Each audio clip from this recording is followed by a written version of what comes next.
too soon to say. Before the fight, did you know he was the type of guy to keep his hands low enough that you could tag him out quick? Yes, I knew I could come out hard and heavy with the leather in the hands, and I knew that he would come. Where does this victory rank career-wise for you? Well, number one. Number one, I guess. Ryan, did you feel bad at all? In this sport, I mean, we have to, it's dog eat dog kind of, but you always hope that someone isn't seriously injured. This is someone's potentially career, and it's you don't want to inflict harm that's going to affect someone's life and hurt them on a long-term thing. So I wish Anthony, I hope I didn't do anything too tragic. In this sport, sometimes that happens, and he seems to have recovered his facility. So, UFC debut. A lot of people have the octagon jitters. Apparently, you didn't. But take us through what was going through your head when you were walking into the octagon. For a lot of my other fights before, so I was very nervous. I wasn't nervous. It was like I was here, and it was okay. If you're fighting world-class guys, you're fighting on the biggest stage, and not everyone has a perfect record here. So if you did lose, it's okay. It's okay to take those risks. It's okay because you're fighting world-class people, all the time. Every fight's a hard fight. So if you take a risk and you lose, it's like we're still respected. We're still known as one of the best in the world. So I kind of forgot the original question. I kind of rambled on there a little bit. No, I mean, it was your debut in front of, your hometown fans. I know you're from Edmonton, but what did that mean to you to be so successful in your UFC debut in Canada? My home province is actually New Brunswick. It's okay. I have to correct it on that. People at home would kill me if I didn't correct. So, it means a lot. And I'm glad I performed in front of my family and friends and everyone who's come and watched me for the last couple of years fighting out here in Edmonton. I began my career in Edmonton, in Alberta. So it's good to come here and things come to full fruition and had a complete circle. Was that a robot routine you've worked on before, or was that an improv?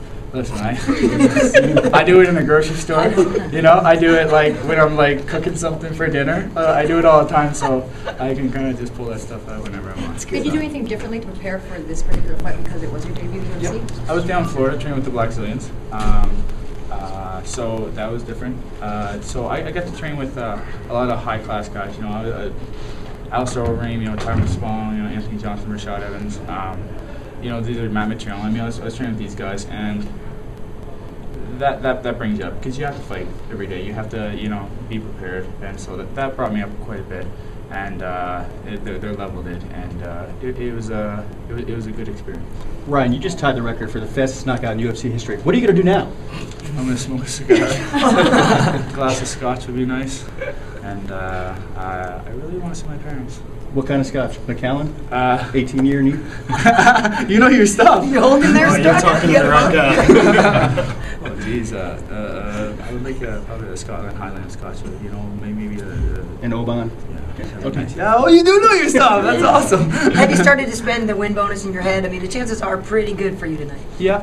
The KO bonus, I mean. Well, I'm going to invest it. I'm not going to, I'm sorry, I didn't do that. But I'm going to invest it and make sure I put into becoming a better fighter.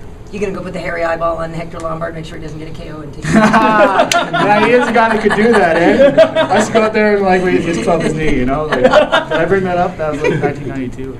Yeah, sorry. Tanya Harding. Yeah. Why me? Why? Ryan, can you sum up this last year for you, coming off that win at MFC over Terry Sakaju and now making your debut like this? Yeah, I had after my win over Sakaju, it was a very close fight. I had a lot of ups and downs on with people's perception.